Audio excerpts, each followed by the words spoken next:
ഇന്ന് നമ്മളുടെ ആരോഗ്യസ്ഥിതി എവിടെ നിൽക്കുന്നു, ആഹാരത്തിൻ്റെ സ്ഥിതി എവിടെ നിൽക്കുന്നു എന്ന് എല്ലാവരും വിലയിരുത്തേണ്ട സമയമാണിത്. കാരണം നമ്മൾ ഒരുപാട് അഡ്വാൻസ് ചെയ്തു. ആരോഗ്യമേഖലയിൽ കേരളം ഇന്ന് ഏറ്റവും ടോപ്പിലാണ് എന്ന് നമ്മൾ പറയാറുണ്ട്. ആധുനിക കൃഷി ഒരുപാട് നാളായി അഡ്വാൻസ് ചെയ്തിരിക്കുന്നു. എല്ലായിടവും ആധുനിക കൃഷിയായിരിക്കുന്നു.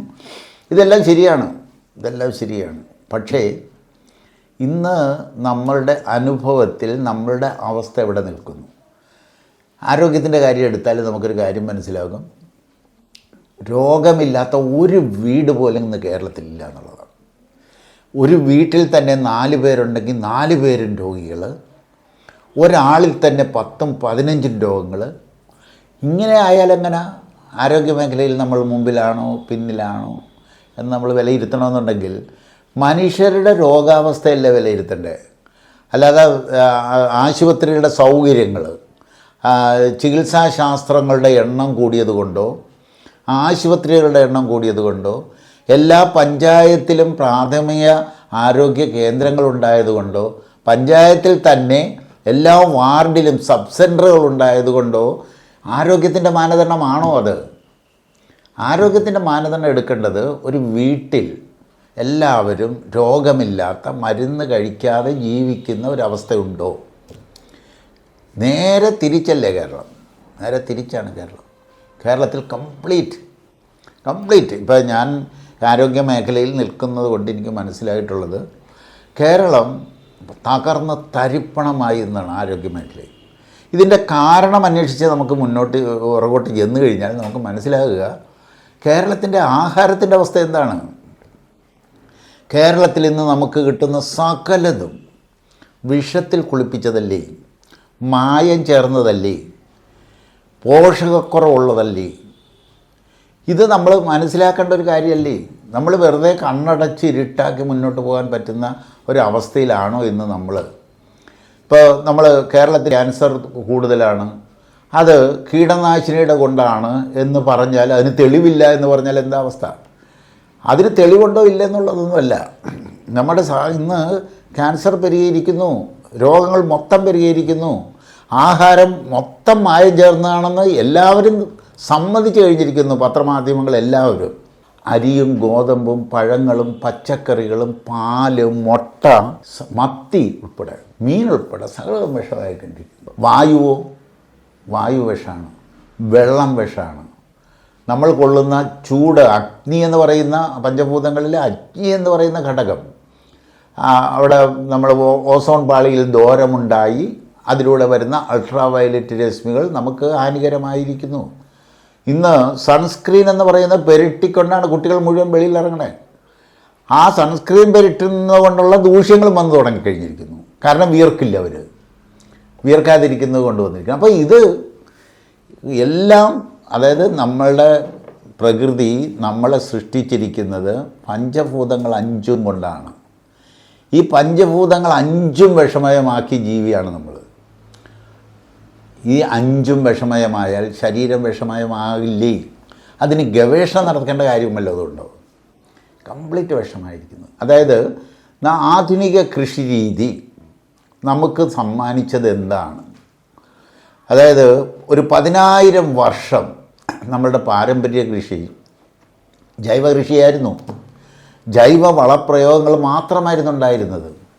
എന്നാൽ ആധുനിക കൃഷി നമ്മുടെ ഇന്ത്യയിലേക്ക് വന്നിട്ട് ഒരു പക്ഷേ 1960കളിൽ വളരെ കുറച്ച് 40, 60, 70 വർഷമല്ലേ ആയുള്ളൂ. ഇതിനുള്ളിൽ നമ്മളുടെ ഭക്ഷണം മുഴുവൻ വിഷം, വെള്ളം വിഷം, കഴിക്കുന്ന ഭക്ഷണം വിഷമായതുകൊണ്ട് മനുഷ്യൻ വിഷം, രോഗികൾ, മനുഷ്യൻ്റെ മനസ്സ് പോലും വിഷമയമായി തീർന്നിരിക്കുന്നു. ഇത്ര മാത്രം സങ്കീർണമായ ഒരു നിലയിൽ നമ്മൾ എത്തി നിൽക്കുകയാണ്. ഇത് മനസ്സിലാക്കിയിട്ടാണ് നമ്മൾ ആദ്യം ജൈവ കൃഷി എന്ന് പറയുന്ന ഒരു ആശയം തന്നെ മുന്നോട്ട് വയ്ക്കണേ. ഞാൻ ജൈവ കൃഷിയിലേക്ക് വരുന്നത് 1985കളിലാണ്, 85, 86 കാലഘട്ടത്തിലാണ്. അതിൻ്റെ കാരണം, ഞാൻ വരാനുണ്ടായ കാരണം എന്ന് പറഞ്ഞാൽ എൻ്റെ തെങ്ങ് മുഴുവൻ പോയതാണ്. ആലപ്പുഴ ജില്ലയിലെ മുഴുവൻ തെങ്ങും പോയി. അപ്പോൾ ഈ തെങ്ങിനെ തിരിച്ചു പിടിക്കാതെ ആലപ്പുഴ ജില്ലയില്ല. കാരണം കയർ ഇൻഡസ്ട്രിയാണ്. അതിനെ ആശ്രയിച്ച് ലക്ഷക്കണക്കിന് മനുഷ്യരാണ് ജീവിക്കുന്നത്. അപ്പോൾ ഇത് പിടിച്ചെടുക്കാൻ വേണ്ടി ഒരു ശ്രമത്തിൻ്റെ ഭാഗമായിട്ടാണ് ഞാൻ ഈ മേഖലയിലേക്ക് തന്നെ വരുന്നത്. അതായത് കൃഷി അതിസങ്കീർണമായ പ്രശ്നം ആയിക്കഴിഞ്ഞിരിക്കുന്നു.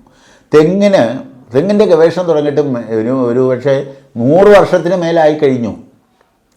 ഇന്ന് കാസർഗോഡ് തൊട്ട് തിരുവനന്തപുരം വരെ യാത്ര ചെയ്യുന്നവർ തെങ്ങിൻ്റെ തല കണ്ടാൽ നാണം വരില്ലേ? ഒരൊറ്റ തെങ്ങ് ആരോഗ്യമുള്ളത് കാണാനില്ല. അതുപോട്ടെ കൃഷിഭവനുകളിൽ നിന്നും തെങ്ങിനെപ്പറ്റി പഠിപ്പിക്കാൻ തമിഴ്നാട്ടിലേക്കാണ് കൊണ്ടുപോവുക.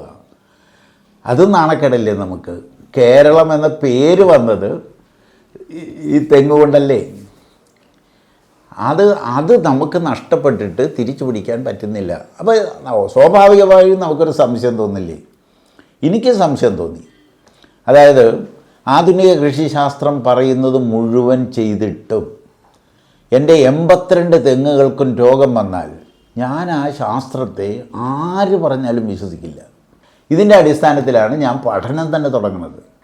പഠനം തുടങ്ങി എൻവയോൺമെൻറ്റാണ് പഠനം തുടങ്ങിയതെങ്കിലും അവസാനം എൻവയോൺമെൻറ്റിന് ഗുണകരമായ ഒരു കൃഷി രീതിയാണ് ജൈവ കൃഷി എന്ന് മനസ്സിലാക്കിയിട്ടാണ് ജൈവ കൃഷിയിലേക്ക് വരുന്നത്.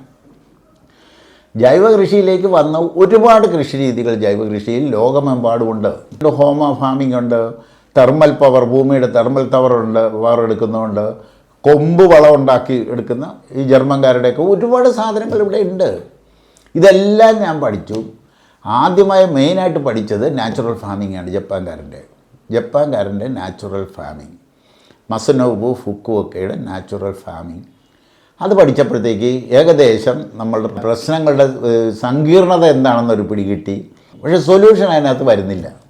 അതും ചെയ്തു നോക്കി. അപ്പോൾ സൊല്യൂഷന് വേണ്ടിയിട്ടാണ് പിന്നെ ആസ്ട്രേലിയയിൽ ബിൽ മോളിസൻ്റെ പെർമാകൾച്ചർ എന്ന് പറഞ്ഞ കൃഷി രീതി പഠിക്കുന്നത്. അത് പഠിച്ചു കഴിഞ്ഞപ്പോഴത്തേക്ക് കാര്യത്തിൻ്റെ ഗൗരവവും വഴിയും പിടികിട്ടി. ഇത് ഒരു സംഘടനാ തലത്തിലോ ചെറിയ രീതിയിലോ പ്രശ്നം പരിഹരിക്കാൻ പറ്റുന്ന ഒന്നല്ല, അതിസങ്കീർണമാണ്. വേറൊരു മേഖലയിലൂടെ വരേണ്ടതാണ്. അക്കാഡമിക് തലത്തിൽ, യൂണിവേഴ്സിറ്റി തലത്തിൽ തന്നെ പഠനവും ഗവേഷണവും നടക്കേണ്ട ഒരു മേഖലയാണ്. കാരണം കൃഷിയിലെ പ്രശ്നങ്ങൾ അതീവ സങ്കീർണമാണ്. അതേമാതിരി തന്നെയാണ് കൃഷിക്കാരൻ്റെ പ്രശ്നങ്ങൾ. ഇതും സങ്കീർണമായി തീർന്നിരിക്കുന്നു. ഇതിനൊരു പെട്ടെന്നുള്ളൊരു സൊല്യൂഷൻ വരില്ല എന്ന് മനസ്സിലാക്കി നമ്മൾ കൃഷി പഠിപ്പിക്കാനുള്ളൊരു അഗ്രികൾച്ചർ യൂണിവേഴ്സിറ്റി ഉണ്ട്. കൃഷി പ്രൊമോഷന് വേണ്ടിയിട്ട് 50-നും മേൽ ഇൻസ്റ്റിറ്റ്യൂഷൻസ്, നബാർഡ് പോലെ, ബാങ്ക് പോലെ, കൃഷിഭവൻ പോലെ, കൃഷി ഡിപ്പാർട്ട്മെൻറ്റ് പോലെ എത്രയോ ഡിപ്പാർട്ട്മെൻറ്റ് കൃഷിയുടെ ഡെവലപ്മെൻറ്റുമായിട്ട് ബന്ധമുണ്ട്. ബോർഡുകൾ, ഇപ്പോൾ ഓരോന്നിനും പാടി board, coconut board, spices board, coffee board, ഇങ്ങനെ ഇതെല്ലാം കൃഷി പ്രൊമോഷന് വേണ്ടിയിട്ടാണ് ഉണ്ടായിരിക്കണേ. പക്ഷേ ഇതിൻ്റെ നേരിട്ടുള്ള ഒരു ഗുണവും കർഷകരിൽ എത്തുന്നില്ല. ഇപ്പോൾ അഗ്രികൾച്ചർ യൂണിവേഴ്സിറ്റി പഠിപ്പിക്കുന്നത് കൃഷി ഉദ്യോഗസ്ഥരെ ഉണ്ടാക്കാൻ വേണ്ടിയിട്ടുള്ള പഠനവും ഗവേഷണവും ഒക്കെയാണ് അവിടെ നടക്കുന്നത്. കർഷകരല്ലേ ഇത് ചെയ്യണ്ടേ? കർഷകർക്ക് വേണ്ട ഗവേഷണം കിട്ടണം. അത് അക്കാഡമിക് തലത്തിൽ തന്നെ നടക്കണം. അതിന് ഗവേഷണം നടക്കണം. അതിന് വേണ്ടിയിട്ടാണ് ഞാൻ മഹാത്മാഗാന്ധി യൂണിവേഴ്സിറ്റിയിൽ സമീപിച്ചിട്ട് VCയെ കണ്ട് ഞാൻ പറഞ്ഞു, കൃഷിക്കാർക്ക് പഠിക്കാൻ സ്കൂളിൽ പോലും പോയിട്ടില്ലാത്ത കർഷകർക്ക് വന്നിരുന്ന് ഒരു യൂണിവേഴ്സിറ്റി ക്യാമ്പസിൽ വന്നിരുന്ന് യൂണിവേഴ്സിറ്റി സിലബസ് അനുസരിച്ച് പഠിക്കണം. അതിനൊരു അവസരം വേണമെന്നുള്ള ഒരു നിവേദനം ഞാൻ VCയുടെ മുമ്പിൽ വയ്ക്കുകയും VC കാര്യങ്ങളുടെ ഗൗരവം മനസ്സിലാക്കി. ഞാൻ ഒറ്റ കാര്യമാണ് പറഞ്ഞത്, ഒരു കൃഷിക്കാരനെ യൂണിവേഴ്സിറ്റി പഠിപ്പിക്കുമോ? സെമിനാറുകൾ നടത്തും, ചിലപ്പോൾ ഒരാഴ്ചത്തെ സെമിനാറുകൾ, ക്ലാസ്സുകൾ നടത്തുമായിരിക്കും. ഒരു കോഴ്സായിട്ട് ഒരു യൂണിവേഴ്സിറ്റി പഠിപ്പിച്ച് അതിനൊരു സർട്ടിഫിക്കറ്റ് കൊടുക്കുമോ? ഇല്ല. അവർക്ക് വേറൊരു സിലബസും വേറൊരു സയൻസുമാണ് പഠിക്കണത്. അപ്പോൾ ഇത് നടക്കില്ലാത്തത് കൊണ്ട് ഇവിടെ ഇങ്ങനെ നടക്കണം. അതിനുപയോഗിക്കേണ്ട ശാസ്ത്രം എന്ന് പറയുന്നത് ഇക്കോളജിയാണ്. കാരണം ഇത്രയും പഠനത്തിനുള്ളിൽ എനിക്കൊരു കാര്യം മനസ്സിലായത്, ആധുനിക കൃഷി രീതി എടുത്തിരിക്കുന്ന സയൻസ് എന്ന് പറയുന്നത് കെമിസ്ട്രിയാണ്. അതുകൊണ്ടാണ് അതിനകത്ത് കെമിക്കൽ വളങ്ങളും കെമിക്കൽ കീടനാശിനികളും വന്നുവിട്ടത്. എന്നാൽ എൻവയോൺമെൻറ്റുമായിട്ട് ബന്ധപ്പെട്ട് പ്രൊഫസർ ജോൺ സി ജേക്കബുമായിട്ട് ചേർന്ന് കാടും ഇക്കോളജിയും എൻവയോൺമെൻറ്റും ഒക്കെ പഠിച്ചത് കാരണം എനിക്ക് മനസ്സിലായത്, കൃഷി എന്ന് പറഞ്ഞാൽ ഇക്കോളജിയുടെ എന്ന് പറഞ്ഞ ശാസ്ത്രമാണ് എടുക്കേണ്ടത്. കൃഷിക്കെടുക്കേണ്ടത് ഇക്കോളജി എന്ന് പറയുന്ന ശാസ്ത്രമാണ്. അവിടെയാണ് എനിക്ക് ഒരു വ്യക്തമായ ഒരു കാര്യം മനസ്സിലാക്കിയത്, ആധുനിക കൃഷിയുടെ പരാജയവും ലിമിറ്റേഷനും അതിൽ എടുത്ത സയൻസിൻ്റെ അപാകതയാണ്. കൃഷിക്ക് എടുക്കേണ്ട സയൻസ് കെമിസ്ട്രി അല്ല, ഇക്കോളജിയാണ്. കാരണം പ്രകൃതിയുടെ കൃഷി കാടാണ്, അവിടെ ഒരു കെമിക്കൽ ആപ്ലിക്കേഷനും ഇല്ല, കിളയില്ല, വിത്ത് വിതരണം ഇല്ല എന്നുള്ളത് പോട്ടെ, ഒരു കെമിക്കൽ ആപ്ലിക്കേഷൻ അവിടെ ഇല്ല. അങ്ങനെയാണ് മഹാത്മാഗാന്ധി യൂണിവേഴ്സിറ്റിയിൽ ഓർഗാനിക് ഫാമിങ്ങിൻ്റെ ഒരു സർട്ടിഫിക്കറ്റ് കോഴ്സ് ആരംഭിക്കുന്നത് 2011. ഇതിനെടുത്തിരിക്കുന്ന ശാസ്ത്രം പാരമ്പര്യ അറിവല്ല. കാരണം കൃഷിയെപ്പറ്റി പഠിക്കുമ്പോഴത്തേക്ക് ആധുനിക കൃഷിയിൽ വന്നുപെട്ട തെറ്റുകൾ മാത്രമല്ല, പാരമ്പര്യ കൃഷിയിലും തെറ്റുകളുണ്ട് എന്ന് മനസ്സിലായി. അപ്പോൾ ഈ പാരമ്പര്യ കൃഷിയിലെ തെറ്റുകളും തിരുത്തണം. ആധുനിക കൃഷി ഉപയോഗിക്കുന്ന ശാസ്ത്രമല്ലാതെ ഇക്കോളജി എന്ന് പറയുന്നത് ശാസ്ത്രവും കൂടി ചേർത്തിട്ടുള്ള ഒരു കൃഷി രീതിയാണ് മനുഷ്യരെ പഠിപ്പിക്കേണ്ടതെന്ന് മനസ്സിലാക്കിയത് കൊണ്ടാണ് ഒരു സിലബസ് തയ്യാറാക്കി യൂണിവേഴ്സിറ്റിയിൽ 2011 മുതൽ പഠനം ആരംഭിക്കുന്നത്. ആർക്ക് വേണമെങ്കിലും പഠിക്കാം, വളരെ സിമ്പിളായിട്ടുള്ളൊരു ശാസ്ത്രമാണ്. ഇപ്പോൾ ഏതാണ്ട് ഒരു 17 ബാച്ച് ഇറങ്ങിക്കഴിഞ്ഞു. ആ സർട്ടിഫിക്കറ്റ് കോഴ്സിൻ്റെ വിജയം കണക്കാക്കി അതിൻ്റെ ഡിപ്ലോമ കോഴ്സും യൂണിവേഴ്സിറ്റി അനുവദിച്ചു. ഹാപ്പിനെസ് എന്ന് പറയുന്ന ഒരു കോഴ്സ് കൂടി ആരംഭിച്ചിട്ടുണ്ട് അവിടെ. ഇത് 3 ഒരൊറ്റ കോഴ്സാണ്. കാരണം കൃഷി എന്ന് പറയുന്നത് ഹാപ്പിനെസ്സിൽ കൊണ്ടെത്തിക്കണം. വെറും കുറേ ഭക്ഷണം ഉണ്ടാക്കൽ മാത്രമല്ല, കൃഷിയിലെ പ്രശ്നം പരിഹരിക്കൽ മാത്രമല്ല. കൃഷിയെ 3 ഫേസായിട്ട് തിരിച്ചു. ഫസ്റ്റ് ഫേസിൽ കൃഷിയെ സംബന്ധിച്ചിടത്തോളം വിഷമില്ലാത്തതാക്കുക എന്നുള്ളതാണ് ജൈവ കൃഷിയുടെ ഒറ്റ ലക്ഷ്യം. സെക്കൻഡ് ഫേസിൽ ന്യൂട്രീഷണലി റിച്ച് ആക്കണം ഇത് മുഴുവൻ. കാരണം രോഗങ്ങൾ മുഴുവൻ ന്യൂട്രീഷണൽ ഡെഫിഷ്യൻസി കൊണ്ട് വന്നുകൊണ്ടിരിക്കുന്നു, പെരുകിക്കൊണ്ടിരിക്കുന്നു. അപ്പോൾ ന്യൂട്രീഷണൽ റിച്ച് ആക്കണമെന്നുണ്ടെങ്കിൽ എന്ത് വളം ചെടികൾക്ക് കൊടുക്കണം എന്നുള്ളത് നോക്കുമ്പോൾ നമുക്ക് മനസ്സിലായതാണ് ഈ ഭൂമിയിലെ സകല ട്രേസ് എലമെൻറ്റും നിശ്ചിത റേഷ്യോയിൽ കടൽ വെള്ളത്തിലുണ്ടെന്ന് മനസ്സിലായി. ഒരു ലിറ്റർ കടൽ വെള്ളം എടുത്ത് 30 ലിറ്റർ നല്ല വെള്ളം ചേർത്ത് ഡൈല്യൂട്ട് ചെയ്തിട്ട് ആഴ്ചയിലൊരിക്കൽ ചെടികൾക്ക് ഇത്തിരി ഒഴിച്ചു കൊടുത്തു കഴിഞ്ഞാൽ 10,000 വർഷം കൊണ്ട് മണ്ണിൽ നിന്ന് നഷ്ടപ്പെട്ടു പോയ ട്രേസ് എലമെൻറ്റ് മുഴുവൻ തിരിച്ചു കൊടുക്കാം എന്ന് നമുക്ക് മനസ്സിലാകണം. അതേമാതിരി തന്നെയാണ് മണ്ണിൻ്റെ pH കറക്റ്റ് ചെയ്യാൻ ആധുനിക കൃഷി ഉപയോഗിക്കുന്നത് കുമ്മായാണ്. അതോടൊപ്പം തന്നെ പാരമ്പര്യ കൃഷി ഉപയോഗിച്ചിരുന്നതും കുമ്മായാണ്. പക്ഷേ ഇക്കോളജി ശാസ്ത്രം അവിടെ അപ്ലൈ ചെയ്യുമ്പോൾ കുമ്മായം നമുക്ക് ഉപയോഗിക്കാൻ പറ്റില്ല. കാരണം രാസവളം പോലെ തന്നെയാണ് കുമ്മായം വർക്ക് ചെയ്യണത്. മണ്ണിൽ കുമ്മായം വിതറുമ്പോൾ മണ്ണര പോലും ചത്തുപോകും, സൂക്ഷ്മജീവികളെല്ലാം ചത്തുപോകും, മണ്ണര ചത്തുപോകും, സോയിൽ ഇക്കോളജി തകരും. സോയിൽ ഇക്കോളജി തകർന്നാൽ സകല ഇക്കോസിസ്റ്റവും തകരും. അപ്പോൾ അത് പറ്റില്ല. അതിന് പകരം ജൈവ കൃഷിയിൽ ചെയ്തത് ഈ കുമ്മായമുണ്ടാക്കുന്ന അതേ കക്ക ഷെല്ല് എടുത്ത് മെഷീനിൽ കുമ്മായം പോലെ പൊടിച്ചു. മെഷീനിൽ നല്ല നൈസ് പൗഡറായിട്ട് പൊടിച്ചു, മണ്ണിൽ അപ്ലൈ ചെയ്തു. മണ്ണിലുള്ള ഒരു ജീവിയും ചാകില്ല. ലോങ് ആക്ടിംഗ് ആണത്, ലോങ് ആക്ടിംഗ് ആണ്. അതിൽ ഒരു ജീവിയും ചാകാതെ സോയിൽ ഇക്കോളജി നിലനിർത്തിക്കൊണ്ട് ലോങ് ആക്ടിംഗ് ആയിട്ടുള്ള ഒരു സംവിധാനം ജൈവ കൃഷിയിൽ ഉപയോഗിച്ചു. ഈ MG യൂണിവേഴ്സിറ്റി പഠിക്കുന്ന ജൈവ കൃഷിയിൽ ഉപയോഗിച്ചു. എന്നാൽ പുറത്തുള്ള ഒരു ജൈവ കൃഷിയിലും ഇത് ചെയ്തിട്ടില്ല. കാരണം അവിടെ ഇപ്പോഴും ഉപയോഗിക്കുന്നത് കുമ്മായമാണ്. കാരണം എന്താ? കുമ്മായം ജൈവമായതുകൊണ്ടാണ്.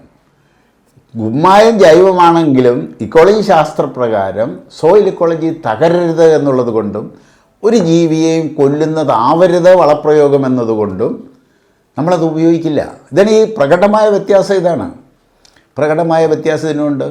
കാരണം മണ്ണിൻ്റെ pH കറക്റ്റ് ചെയ്യാനും മണ്ണിലെ പ്രൊഡക്ടിവിറ്റി കൂട്ടാനും എല്ലാ കാര്യത്തിനും കക്ക പൊടിച്ച് മണ്ണിലേക്ക് കൊടുത്താൽ മതിയെന്നും നമ്മുടെ ബോധ്യത്തിൻ്റെ അടിസ്ഥാനത്തിൽ അത് നമ്മൾ പ്രചരിപ്പിച്ചു. ഇതാണൊരു വ്യത്യാസം, ജൈവ കൃഷിയിലുള്ള ഒരു വ്യത്യാസം. മറ്റൊന്ന്, ജൈവ കൃഷിയിൽ പാരമ്പര്യ കൃഷിയിലുണ്ടായിരുന്ന ഒരു തെറ്റാണ് തീ ഇടുക എന്നുള്ളത്. ഓർഗാനിക് മാറ്റർ കത്തിച്ച് ചാരം വളമായി ഉപയോഗിക്കുന്നു എന്നുള്ളതാണത്. ജൈവ കൃഷിയിൽ ഇക്കോളജി ശാസ്ത്രപ്രകാരം തീയിടാൻ അനുവദിക്കില്ല. കാരണം തീയിടുമ്പോൾ നമുക്കുണ്ടാകുന്ന നഷ്ടം അതൊരു വലിയ എനർജി ലോസാണ്. ആ എനർജി മണ്ണിൽ ചേരേണ്ടതാണ്, മണ്ണിൻ്റെ ഭാഗമായി ചേർന്ന് മണ്ണിൻ്റെ ജീവനായി മാറേണ്ട ഒന്നാണ് ആ എനർജി. കത്തിക്കുമ്പോൾ നമുക്ക് പുറത്തേക്ക് പോകുന്ന ചൂടും വെളിച്ചവും ആ ചൈതന്യം അതൊരു എനർജിയാണ്. ആ എനർജി മണ്ണിൽ ചേരേണ്ടതാണ് എന്നുള്ളത് കൊണ്ട് ഇക്കോളജി ശാസ്ത്രപ്രകാരമുള്ള ജൈവ കൃഷിയിൽ അത് ഉപയോഗിക്കാൻ പറ്റില്ല. അതിനെ കമ്പോസ്റ്റാക്കി മണ്ണിലേക്ക് കൊടുക്കുന്നു. മണ്ണിലേക്ക് കൊടുക്കുമ്പോൾ മണ്ണ് നല്ലോണം കറുത്ത് വരും, മണ്ണിൽ കാർബൺ റിച്ച് ആകും. എന്ന് പറഞ്ഞാൽ ഈ കാർബൺ ലിവിങ് കാർബണാണ്. നമുക്ക് ജീവികൾക്ക് ജീവിക്കണമെന്നുണ്ടെങ്കിൽ ജീവനുള്ള ഭക്ഷണം വേണം. അപ്പോൾ ഈ വളരെ വ്യത്യാസമുണ്ട് ഇത് തമ്മിൽ. വിളവുണ്ടാക്കൽ മാത്രമല്ല. അതുകൊണ്ടാണ് തേർഡ് ഫേസിൽ, ഫസ്റ്റ് ഫേസിൽ വിഷമില്ലാത്തത് ഉണ്ടാക്കുക മാത്രമായിരുന്നുവെങ്കിൽ സെക്കൻഡ് ഫേസിൽ അതിന് എല്ലാ ന്യൂട്രീഷണൽ വാല്യൂവും കയറ്റേണ്ട ഒരു ഇത് വന്നു. അതും ചെയ്തു കഴിഞ്ഞു. മണ്ണിൻ്റെ pH കറക്റ്റ് ചെയ്യാൻ വേണ്ടി കുമ്മായത്തിന് പകരം നമ്മൾ കക്കാപ്പൊടി ഉപയോഗിക്കുന്നുണ്ട്. അതും നമ്മൾ ഉപയോഗിക്കുന്ന കടലിലെ കക്കാപ്പൊടിയാണ്. കാരണം കടലിലെ കക്കകൾ ഡൈവേഴ്സാണ്, ഒരുപാട് വൈവിധ്യമുള്ളതാണ്. അതിൻ്റെ കളറുകൾ വ്യത്യസ്തങ്ങളാണ്. ഇതിനകത്ത് ട്രേസ് എലമെൻറ്റും വ്യത്യസ്തങ്ങളായിരിക്കും. അപ്പോൾ ട്രേസ് എലമെൻറ്റുകൾ, വ്യത്യസ്തമായ ട്രേസ് എലമെൻറ്റുകൾ കടൽ വെള്ളത്തിലൂടെ മാത്രമല്ല കടൽ കക്കയിലൂടെയും മണ്ണിന് കൊടുത്ത് മണ്ണിൻ്റെ pH കറക്റ്റ് ചെയ്യാം എന്നുള്ള ഒരു നിലപാടും നടപടിക്രമങ്ങളും ജൈവകൃഷിയിലുണ്ടായി. അത് ഇക്കോളജി ശാസ്ത്രം അവിടെ വന്നതുകൊണ്ടാണ്. ഇതിൻ്റെ ഉദ്ദേശം വിഷമില്ലാത്തതുണ്ടാക്കൽ മാത്രമല്ല, പോഷക സമ്പുഷ്ടമാക്കൽ മാത്രമല്ല, മനുഷ്യ ശരീരത്തിന് ഏറ്റവും അപ്രോപ്രിയേറ്റായ കാർബോഹൈഡ്രേറ്റ്, പ്രോട്ടീൻ, ഫാറ്റ്, ഇത് മൂന്നും നിശ്ചിത റേഷ്യോയിൽ സസ്യങ്ങളിൽ നിന്നും പഴങ്ങളിലൂടെ ഉൽപ്പാദിപ്പിക്കുന്ന ലക്ഷ്യമാണ് ഇതിനുള്ളത്. ഇത് പ്രകടമായ വ്യത്യാസമല്ലേ? ബാക്കിയുള്ള ജൈവ കൃഷിക്കാർ നെല്ല് കൃഷി ചെയ്യുന്നു, അത് ജൈവ രീതിയിൽ ചെയ്യുന്നു, അത് തവിട് കളയാതെ കഴിക്കുന്നു. എന്നാൽ ഈ അരി എന്ന് പറയുന്നത് മനുഷ്യ ശരീരത്തിന് അപ്രോപ്രിയേറ്റായ കാർബോഹൈഡ്രേറ്റ് അല്ല, ഗോതമ്പ് അതല്ല. അതുകൊണ്ടല്ലേ ഇപ്പോൾ ഗോതമ്പ് നിരോധിച്ചു തുടങ്ങിയില്ലേ മിക്ക രാജ്യങ്ങളിലും. കാരണം ഗ്ലൂട്ടൻ എന്ന് പറയുന്നത് അലർജിയാണ്. ഗോതമ്പ് അത് കാരണം ഗ്ലൂട്ടൻ ഫ്രീ ഫുഡെന്ന് മിക്ക ഹോട്ടലുകളിലും വിദേശങ്ങളിൽ എഴുതി വെക്കേണ്ടി വരുന്നു. ഇതേ ഗ്ലൂട്ടൻ എന്ന് പറഞ്ഞാൽ അതിൻ്റെ പശയാണ്. അതേ ഗ്ലൂട്ടനാണ് അരിയിലുള്ളത്. ഭാവിയിൽ അരിയും നിരോധിക്കേണ്ടി വരില്ലേ? കാരണം നമ്മുടെ അതല്ലാത്ത ആയതുകൊണ്ടാണ്. അരി ഷുഗർ രോഗത്തിൻ്റെ മൂല കാരണങ്ങളിലൊന്ന് അരി ഭക്ഷണമാണ്. അച്ഛനും അമ്മയ്ക്കും ഷുഗർ ഇല്ലെങ്കിലും മക്കൾക്ക് ഷുഗർ വരുന്നതിൻ്റെ കാരണം അതാണ്. മനുഷ്യ ശരീരത്തിന് വേണ്ട ഒരു കാർബോഹൈഡ്രേറ്റ്, ഫാറ്റ്, പ്രോട്ടീൻ ഇവ ലഭ്യമാക്കാൻ ഉതകുന്ന ഒരു ജൈവ കൃഷിയാണ് മഹാത്മാഗാന്ധി യൂണിവേഴ്സിറ്റി പഠിപ്പിച്ചുകൊണ്ടിരിക്കുന്നത്. മഹാത്മാഗാന്ധി യൂണിവേഴ്സിറ്റിയിൽ പഠിപ്പിക്കുന്ന ജൈവ കൃഷിക്ക് 4 ഭാഗങ്ങളാണുള്ളത്. ഒന്ന് പ്രാഥമിക പാഠങ്ങൾ, പ്രായോഗിക പാഠങ്ങൾ, പിന്നെ അനുഭവ പാഠങ്ങൾ, ഇങ്ങനെ കുറേ പ്രായോഗിക പാഠങ്ങൾ, അനുഭവ പാഠങ്ങൾ, ഇങ്ങനെ കുറേ 4 കാറ്റഗറി ആയിട്ട് തിരിച്ചിട്ടുണ്ട്. അതിൽ പ്രാഥമിക പാഠങ്ങൾ എന്ന് പറഞ്ഞ് പഠിപ്പിക്കുന്നത് ശരിക്കും ഇക്കോളജി എന്ന് പറയുന്നൊരു ശാസ്ത്രം കർഷകരെ പഠിപ്പിച്ച് അവരെ മണ്ണൊരുക്കുന്നത് പോലെ മനുഷ്യരെ ഒരുക്കിയെടുക്കുക എന്നുള്ളതാണ് പ്രാഥമിക പാഠങ്ങൾ. പ്രായോഗിക പാഠങ്ങൾ എന്ന് പറഞ്ഞാൽ ശരിക്കും എടുക്കുന്നത് ശാസ്ത്രജ്ഞന്മാരാണ്. ആ ശാസ്ത്രജ്ഞന്മാരെടുക്കുന്നത് ഓരോ വിഷയത്തിലും ഡോക്ടറേറ്റ് ഉള്ളവർ. ഇപ്പോൾ സോയിലിനെ പറ്റി എടുക്കുന്നത് ഡോക്ടർ റേ, റഷ്യയിൽ പോയി സോയിൽ സയൻസിൽ ഡോക്ടറേറ്റ് നേടിയ ആളാണ്. അല്ലാതെ സാധാരണ മനുഷ്യരല്ലാതെ എടുക്കുന്നത്. സാറ് റിട്ടയർ ചെയ്തു, സാറാണ് ക്ലാസ് എടുക്കണേ. ഡോക്ടർ സാലിക്കുട്ടി അഗ്രികൾച്ചർ യൂണിവേഴ്സിറ്റിയിൽ പച്ചക്കറിയുടെ വിഭാഗത്തിൽ റിട്ടയർ ചെയ്ത ആളാണ്. അങ്ങനെ ഓരോന്ന് ഫിഷറീസിൽ ഡോക്ടർ എലിസബത്ത് ഡോക്ടറാണ്, ഡോക്ടറേറ്റ് ഉള്ളവരാണ്. തെങ്ങ് കൃഷിയിൽ ഡോക്ടറേറ്റ് ഉള്ളവരാണ്, നെൽകൃഷിയിൽ ഡോക്ടറേറ്റ് ഉള്ളവരാണ്, പച്ചക്കറിയിൽ ഡോക്ടറേറ്റ് ഉള്ളവരാണ്, സോയിലിൽ ഡോക്ടറേറ്റ് ഉള്ളവരാണ്. ഇങ്ങനെ പല വിഭാഗത്തിലുള്ളവരെയും എടുക്കുന്നത് മിനിമം 8 സയൻറ്റിസ്റ്റുമാരെങ്കിലും ഡോക്ടറേറ്റ് ഉള്ളവരെങ്കിലും ഈ ജൈവ കൃഷി കോഴ്സിന് പഠിപ്പിക്കുന്നുണ്ട്. സാധാരണ മനുഷ്യരെ പഠിപ്പിക്കുന്നുണ്ട്. അവർ ജൈവ കൃഷിയോട് ആഭിമുഖ്യമുള്ള സയൻറ്റിസ്റ്റുമാർ ഇവിടെ ഉണ്ട്. അവരെയാണ് നമ്മളിതിന് ഉപയോഗിച്ചിരിക്കുന്നത്. മറ്റൊന്ന് അനുഭവ പാഠങ്ങൾ എന്ന് പറഞ്ഞിട്ട് ഒരെണ്ണമുണ്ട്. അത് കർഷകരെടുക്കും. കർഷകരാണ് മുഴുവൻ എടുക്കുക. നല്ല എക്സ്പേർട്ടായിട്ടുള്ള അവാർഡ് വാങ്ങിയിട്ടുള്ള ജൈവ കൃഷിയിൽ അവാർഡ് വാങ്ങിയിട്ടുള്ള കർഷകർ വന്ന് അവരുടെ അനുഭവങ്ങൾ എന്താണെന്ന് വെച്ചാൽ അത് പഠിപ്പിച്ചു കൊടുക്കും. ഇങ്ങനെ കൃഷിയെ അതിൻ്റെ ഒരു ജൈവ കൃഷിയെ അതിൻ്റെ ഒരു ശാസ്ത്രീയ കൃഷിയാക്കി ജൈവ കൃഷിയുടെ ശാസ്ത്രീയ കൃഷിയാണ് ഇവിടെ പഠിപ്പിക്കുക. 20 ദിവസമേ ഉള്ളൂ. 20 ഞായറാഴ്ചകൾ നടക്കുന്ന ഒരു കോഴ്സാണ്. ഈ കോഴ്സിന് പരീക്ഷയുണ്ട്, വൈവയുണ്ട്, അസൈൻമെൻ്റ് ഉണ്ട്, പ്രാക്ടിക്കലുണ്ട്, ഫീൽഡ് വിസിറ്റുണ്ട്, റെക്കോർഡുണ്ട്. അതായത് ഒരു ശാസ്ത്രീയ കോഴ്സ് ചെയ്യേണ്ട എല്ലാ ജോലിയും ഈ സാധാരണ കർഷകൻ ചെയ്യും. അവിടെ വന്നിരുന്ന് ചെയ്യും. അത് ചെയ്യാൻ അവരെ പ്രാപ്തരാക്കും. അതായത് യൂണിവേഴ്സിറ്റിയിൽ UGCയുടെ ഇൻസ്പെക്ഷൻ നടക്കും. ഇപ്പോൾ നമ്മുടെ department life long learning and extension ഡിപ്പാർട്ട്മെൻറ്റാണ്. ഈ ഡിപ്പാർട്ട്മെൻറ്റ് UGCയുടെ ഇൻസ്പെക്ഷൻ വരുമ്പോഴത്തേക്ക് അവരെ കാണിക്കാനായിട്ട് എടുത്ത് വയ്ക്കുന്നത് ഈ കർഷകർ എഴുതിയ റെക്കോർഡുകളാണ്. അതൊക്കെ നമ്മൾ വയ്ക്കുമ്പോൾ 10-200 തിരഞ്ഞെടുക്കപ്പെട്ട കർഷകരുടെ റെക്കോർഡുകളെടുത്ത് നിരത്തി വയ്ക്കും. ഇത് നിരത്തി വെച്ച് UGCയുടെ ഇൻസ്പെക്ഷൻ വന്നവർ ഈ റെക്കോർഡ് പരിശോധിച്ചിരുന്ന അതിൽ ഒരു റെക്കോർഡ് എടുത്തിട്ടുണ്ട്. ഒരു ബോംബെയിൽ നിന്ന് വന്ന ഒരു സ്ത്രീയാണ്. അവർ മാറിയിരുന്ന് ആ റെക്കോർഡ് മുഴുവനൊന്ന് പരിശോധിച്ചു. എന്നിട്ട് അവർ പറഞ്ഞത് ഈ റെക്കോർഡ് എഴുതിയ കർഷകൻ്റെ കൃഷിയിടം കാണണമെന്നാണ് പറഞ്ഞത്. അവർ കോട്ടയത്ത് നിന്നും ആലപ്പുഴയിലായിരുന്നു കൃഷിക്കാരൻ്റെ കൃഷിയിടം. ആലപ്പുഴയിൽ വന്നു. അവർ ആ കൃഷിയിടം കണ്ട് 100% സാറ്റിസ്ഫൈഡായി. 100% സാറ്റിസ്ഫൈഡ്. ഇവർ ഫൈനൽ മീറ്റിങ്ങിൽ അവരിത് ഡിക്ലെയർ ചെയ്യുകയും കൂടി ചെയ്തു. അതായത് അവർ ഡിക്ലെയർ ചെയ്തത് ഒരു യൂണിവേഴ്സിറ്റി സാധാരണക്കാരുടെ ഇടയിലേക്ക് ഇറങ്ങിച്ചെല്ലുന്നത് ഞങ്ങൾ കണ്ടു എന്നവിടെ ഡിക്ലെയർ ചെയ്തു. അവർ അത്രമാത്രം അംഗീകാരം കിട്ടി ഈ കോഴ്സിന്. UGCയുടെ അംഗീകാരം കിട്ടി. ഇപ്പോൾ നമ്മുടെ ഗവർണർ വന്നിട്ടാണെങ്കിലും ഗവർണർ ഇൻ്ററാക്ഷൻ നടത്തിയത് നമ്മുടെ ഡിപ്പാർട്ട്മെൻറ്റിനകത്ത് വെച്ചിട്ടാണ്. ആ ഡിപ്പാർട്ട്മെൻറ്റിനകത്ത് വെച്ച് കർഷകരുമായിട്ട് ഇൻ്ററാക്ഷൻ നടത്തി. ഈ കർഷകരുടെ എല്ലാവരുടെയും പ്രൊഡക്റ്റുകൾ എക്സിബിറ്റ് ചെയ്തിരുന്നു. ഗവർണർ ആദ്യം പോയത് എല്ലാവരുടെയും പ്രൊഡക്റ്റ് ഇവാലുവേറ്റ് ചെയ്തിട്ട് ആണ് ഇൻ്ററാക്ഷന് വന്നത്. അവർ ഭയങ്കരമായിട്ട് ഗവർണർ അപ്രീഷിയേറ്റ് ചെയ്തു. കാരണം ഇതാണ് നടക്കേണ്ടത്. അതായത് മനുഷ്യരുടെ പ്രശ്നങ്ങൾക്ക് പരിഹാരം ഒരു യൂണിവേഴ്സിറ്റി നേരിട്ട് ഇടപെടുന്നത് അദ്ദേഹത്തിന് ബോധ്യം വന്നു. അത് അദ്ദേഹം തുറന്ന് പറഞ്ഞു കഴിഞ്ഞു. ശാസ്ത്രീയ കോഴ്സ് നടക്കുന്ന എല്ലാ മാനദണ്ഡങ്ങളും പാലിച്ചുകൊണ്ട് നടക്കുന്ന ഒരു കോഴ്സാണിത്. ആർക്ക് വേണേലും പഠിക്കാം. ഏജ് പ്രശ്നമല്ല, താല്പര്യം മാത്രം മതി. ക്വാളിഫിക്കേഷൻ പ്രശ്നമല്ല. സർട്ടിഫിക്കറ്റ് കോഴ്സിന് ക്വാളിഫിക്കേഷനേ വേണ്ട. ഒരു ക്വാളിഫിക്കേഷനും വേണ്ട. ഒറ്റ ക്വാളിഫിക്കേഷനേ ഉള്ളൂ, എഴുതാനും വായിക്കാനും അറിഞ്ഞിരിക്കണം. ഏജ് പ്രശ്നമല്ല. 80 വയസ്സുള്ളവർ 85 വയസ്സുള്ളവർ വരെ വന്ന് പഠിച്ചും പോയിരിക്കുന്നു. ആർക്ക് വേണേലും താല്പര്യമുണ്ടെങ്കിൽ വന്ന് പഠിക്കാൻ പറ്റുന്ന തരത്തിലാണ് കോഴ്സ് ഡിസൈൻ ചെയ്തിരിക്കുന്നത്. അത് ഡിപ്ലോമയ്ക്ക് വേണമെന്നുണ്ടെങ്കിൽ 10ാം ക്ലാസ്സും വേണം, സർട്ടിഫിക്കറ്റ് കോഴ്സ് പാസ്സാകുകയും വേണം. അതൊരു യൂണിവേഴ്സിറ്റിയുടെ മാനദണ്ഡം പാലിച്ചുകൊണ്ടാണ് ചെയ്യുക. ഇങ്ങനെയാണ് കോഴ്സ് പോയിക്കൊണ്ടിരിക്കുന്നത്. അതുകൊണ്ട് കർഷകർക്ക് പകർന്നു കൊടുക്കുന്നത് ശാസ്ത്രീയ അറിവുകൾ തന്നെയാണ്. ശാസ്ത്രജ്ഞർ തന്നെയാണ് മുഴുവൻ അറിവുകളും കൊടുക്കുക. അപ്പോൾ ഇതിൽ ആർക്ക് വേണേലും വന്ന് പഠിക്കാം. അവരുണ്ടാക്കുന്ന ഇമ്പാക്റ്റ് കൃഷി മേഖലയിൽ എത്രയോ പ്രൊഡക്റ്റുകൾ, 100 കണക്കിന് പ്രൊഡക്റ്റുകൾ മാർക്കറ്റിലെത്തിക്കഴിഞ്ഞു. അതോടൊപ്പം ഇത് വിദേശ രാജ്യങ്ങളിലേക്ക് കൂടി കടന്നു കഴിഞ്ഞു.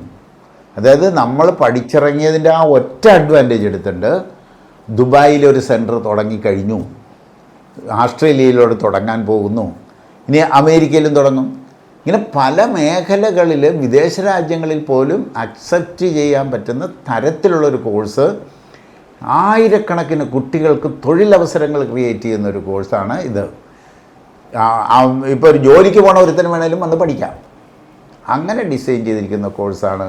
താല്പര്യമുള്ള എല്ലാവരും വന്ന് പഠിക്കുക. അതോടൊപ്പം കൃഷിക്ക് പഠിക്കുന്ന ഇക്കോളജി എന്ന് പറയുന്ന ശാസ്ത്രം ജീവിതത്തിൻ്റെ ശാസ്ത്രവും കൂടി ആയതുകൊണ്ട് നിത്യജീവിതവും മെച്ചപ്പെടുത്താൻ ഉതകുന്ന ഒരു കോഴ്സായി ഇത് അംഗീകരിക്കപ്പെട്ട് കഴിഞ്ഞു.